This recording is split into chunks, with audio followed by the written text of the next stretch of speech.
I never expected my achievements in music to be overshadowed by family drama, but that's exactly what happened on the evening of my violin recital.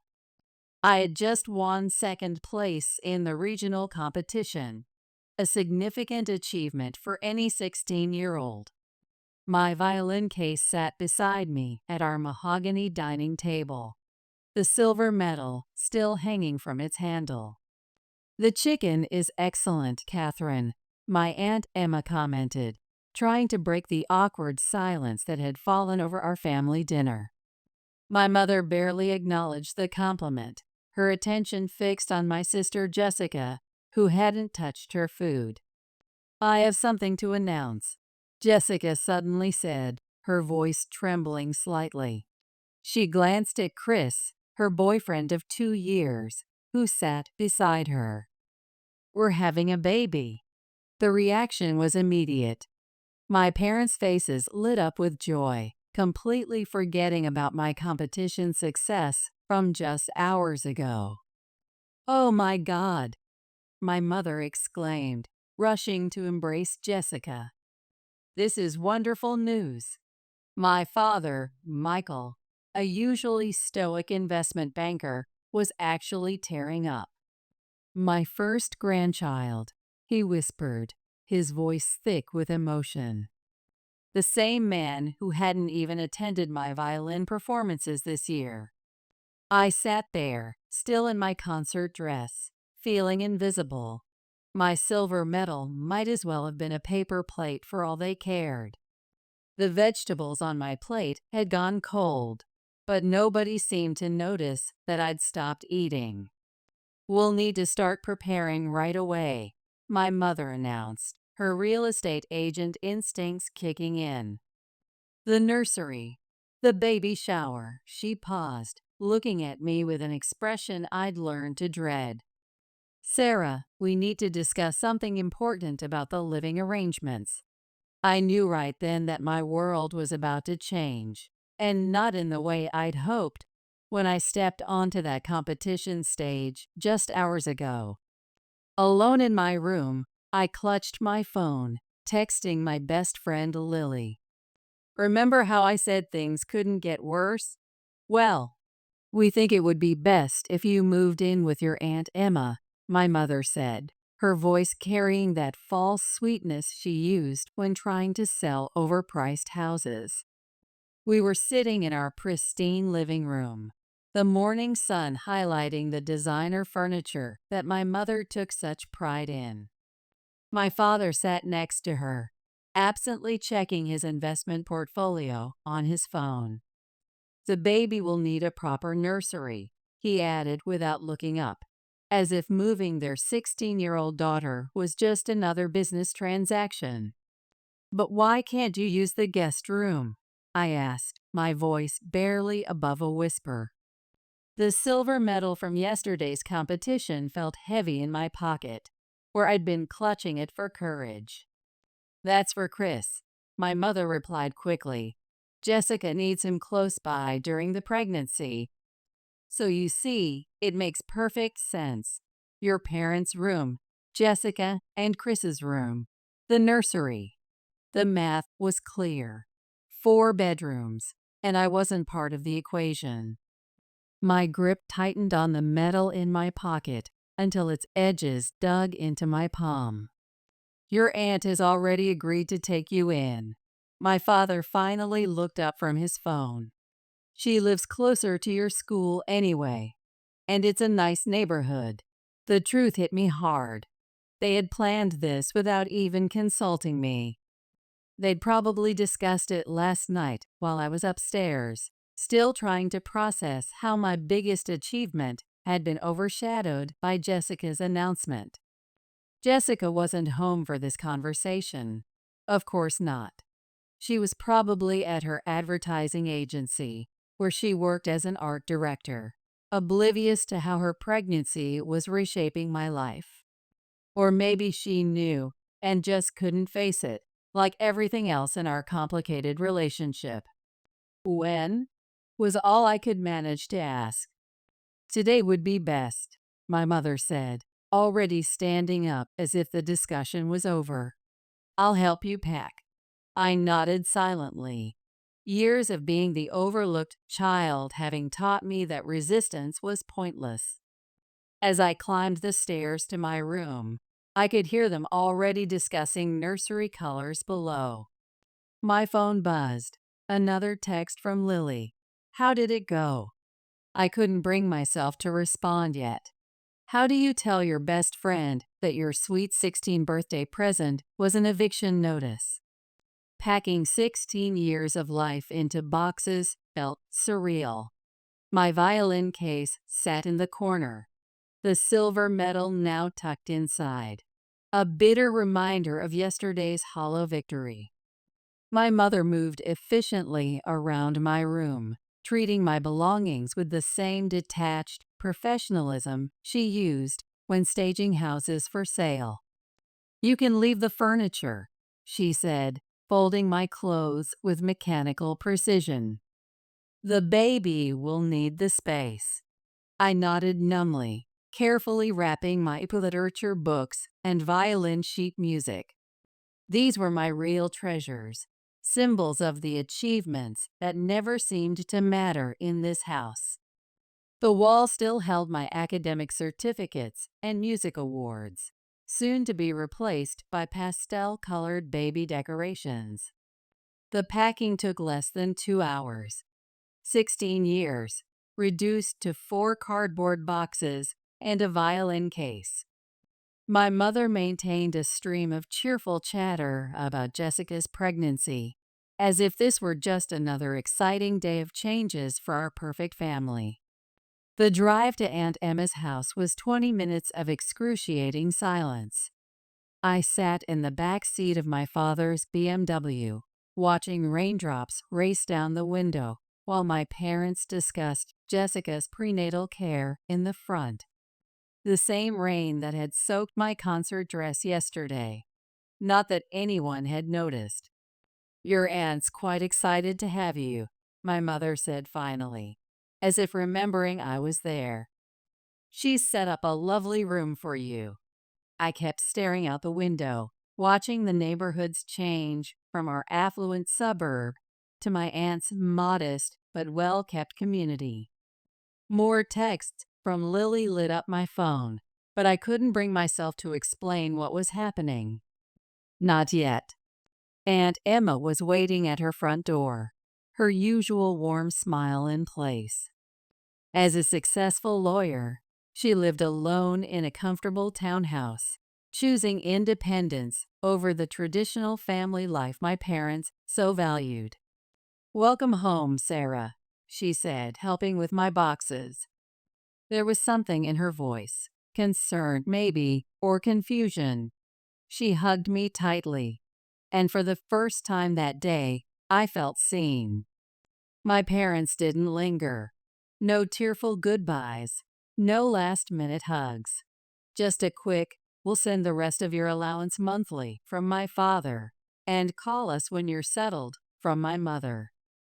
Then they were gone, their BMW disappearing around the corner, probably rushing back to help Jessica with her pregnancy plans. As Aunt Emma showed me to my new room, I felt the weight of my phone in my pocket. Somewhere in our family group chat, Jessica was probably sharing ultrasound photos, collecting heart emojis, and congratulations. My silver medal caught the afternoon light as I unpacked it, a reminder that some achievements would always go uncelebrated in our family. I sat cross-legged on my new bed, finally telling Aunt Emma the truth about my sudden arrival. Her usually gentle expression transformed as I explained how my parents had presented the situation, her lawyer's instincts clearly detecting the inconsistencies in their story. "They told you what?" Her voice rose uncharacteristically. "Sarah, they told me this was your idea, that you wanted to live here to focus on your music and studies." The revelation hit me like a physical blow. Of course they had lied. Appearances were everything to my parents. My hands trembled as I reached for my phone, opening the group chat where Jessica was still sharing pregnancy updates. "I need to make a call," Aunt Emma said, her voice tight with controlled anger. She stepped out of the room, but even through the closed door, I could hear fragments of her conversation. "Michael, how dare you? Your own daughter. On her birthday, no less." While her voice rose and fell in the background, I started typing. Years of silenced feelings poured out into a social media post. I wrote about being kicked out on my 16th birthday, about the violin competition no one celebrated, about the room given to my sister's boyfriend while I was sent away. My fingers moved faster than my thoughts, tears blurring the screen. "Sarah, sweetheart." Aunt Emma's voice was gentle again as she returned. "Did you post something online? Your father just texted me." I nodded, showing her my phone. The post was already gaining traction, with relatives commenting and sharing. My hands shook as messages started flooding in, first from distant cousins, then closer family members, all expressing shock and support. "I should have said something sooner," Aunt Emma said, sitting beside me. "I knew something wasn't right, but I didn't want to interfere." She paused, then added more firmly, "But now we're going to fix this. I'm calling my colleague, who specializes in family law, first thing tomorrow." My phone buzzed again. Jessica's name appeared on the screen. Her message was different from our parents' angry demands to delete the post. "Can we talk? In person, please?" I stared at the message, unsure how to respond. The sister who had watched me pack this morning without a word now wanted to talk. The same sister whose pregnancy had somehow made my existence inconvenient. Aunt Emma noticed my hesitation. "You don't have to decide anything tonight," she assured me. "Your new room isn't going anywhere, and neither am I." For the first time that day, I felt tears threatening to spill. Not tears of sadness or anger, but of relief. In this modest townhouse, with my aunt's quiet support, I finally felt something I'd been missing in my parents' luxury home. I felt safe. The school parking lot was the last place I expected to see my parents, but there they were, standing beside my father's BMW after final period. My friends formed a protective circle around me. News travels fast in high school, and my story had made me both infamous and fiercely defended. "We need you to come home," my father announced as I approached, his voice carrying that authoritative tone he used for business deals. Unlike his usual impeccable appearance, his tie was slightly askew, a detail that spoke volumes about their current state. "Why now?" I asked, gripping my violin case tighter.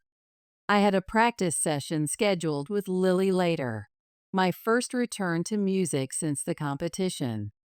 My mother stepped forward, her real estate agent smile firmly in place. "Sweetheart, we've realized we may have been hasty.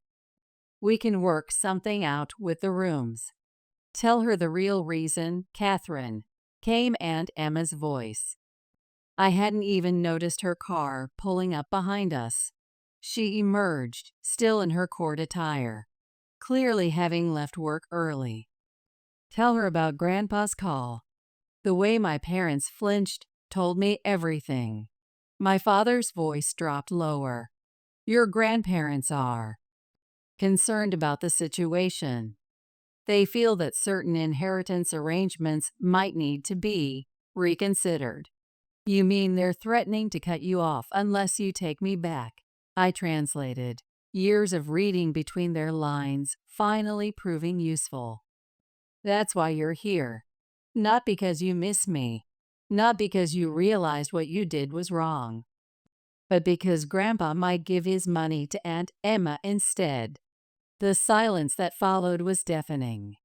Even my friends, still hovering protectively nearby, seemed to hold their breath. "Sarah," my mother tried again, "you're making this unnecessarily dramatic. We're your parents. We want what's best." "No," I cut her off, surprising myself with my firmness. "What you want is Grandpa's money. What you want is to keep appearances. What you want doesn't include what's best for me. It never has." I turned to Aunt Emma, who gave me an encouraging nod. "I'm staying with Aunt Emma. She's already talking to a lawyer about becoming my legal guardian. And if Grandpa wants to change his will because of that, it's his choice, just like this is mine." The look on my father's face shifted from persuasive to cold. "You'll regret this," he said, but his threat sounded hollow. "No," I replied, feeling stronger with each word. "I regret not doing this sooner. I regret letting you make me feel invisible for 16 years. I regret thinking that if I just achieved enough, got perfect grades, won enough competitions, you might finally notice me. But I'm done regrets now." I walked past them to Aunt Emma's car, my friends parting to let me through. Behind me, I could hear my mother calling my name, but it sounded distant, like an echo from a life I was leaving behind. Life at Aunt Emma's had fallen into a comfortable routine. My new room, smaller than my old one, but somehow warmer, was gradually becoming mine. The walls now held my violin competition certificates, including that silver medal, displayed prominently rather than hidden away. A message from Jessica appeared on my phone during breakfast. "I moved out of Mom and Dad's house. Can we talk? I'm at Chris's apartment." Aunt Emma looked up from her legal papers when I showed her the message. "Do you want me to drive you?" Jessica opened the door looking different from her usual polished self. Her art director confidence was replaced by something more vulnerable. "I'm sorry," she said immediately, before I could even sit down. "I had no idea they were going to kick you out. I never asked for that." She explained how she'd planned to move in with Chris after the baby was born, how our parents had insisted she stay home, how she'd finally realized their controlling nature when my post went viral. "I was always so caught up in being their perfect daughter that I never saw what it was doing to you," she admitted, absently touching her growing belly. "Or what it was doing to me." My phone buzzed with an email from our father. The usual corporate tone was there, complaining about how I damaged the family's reputation, how his colleagues had seen the post. He ended with a line about me causing unnecessary drama. But something had changed. The words that once would have crushed me now just seemed sad. Sad that he cared more about his image than his daughter's. Sad that he couldn't see what he'd lost. The custody paperwork went through faster than expected. Maybe Grandpa's influence helped, or maybe our parents realized fighting would only make them look worse. Either way, Aunt Emma was now officially my legal guardian.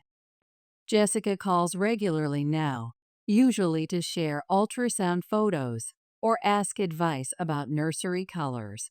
Normal sister things we never did before. She's building her own life with Chris, free from our parents' manipulation. As for me, I'm preparing for another violin competition. This time when I play, I won't be performing for parents who won't show up. I'll be playing for myself, for Aunt Emma who never misses a recital, and for the future I'm finally free to choose. Our parents still have their perfect house with its empty rooms and hollow conversations about appearances. They got to keep half their inheritance, Grandpa's compromise for signing away their parental rights. Sometimes I wonder if they think it was worth it. But sitting here in my new room, practicing my violin while Aunt Emma works on her cases, I know I got the better deal. I got something they never understood the value of: a real home.